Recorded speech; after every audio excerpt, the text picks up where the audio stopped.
ఒకటే ఉందనుకోండి, నాకు 4 రావచ్చు.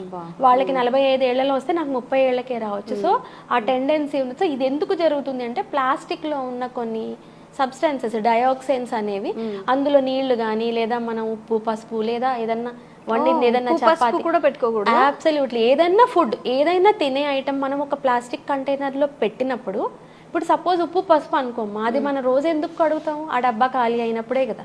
సో ఈ లోపల ఆ లాంగ్ స్టే ఉన్నప్పుడు ఆ డయాక్సైన్స్ అనేవి ఫుడ్ లోకి వెళ్ళిపోతాయి, డిఫ్యూజ్ అవుతాయి. ఇప్పుడు మనం 2-3 రకాల కలర్స్ బట్టలు పెట్టి ఉతికితే ఒకదాని రంగు ఒకదానికి అంటుతుందా?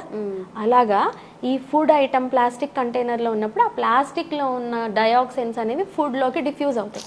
ఆ ఫుడ్ మనం వండుకొని తింటాం. So it is like pouring kerosene on fire, ఇంకా బాగా అంటుకుంటది కదా మంట. అలాగా ఈ డయాక్సైన్స్. సో ఫుడ్, ప్లాస్టిక్స్ ఇవి మనం రెగ్యులేట్ చేసుకోగలుగుతాం. బట్ మన ఫ్యామిలీ హిస్టరీ, మన జీన్స్ అనేది we are a victim to that. మనం దానికి ఏం చేయలేం. సో ఇవన్నీ నేను ఈరోజు భయపెట్టడానికి చెప్పట్లేదు. So your yearly checkup is very important.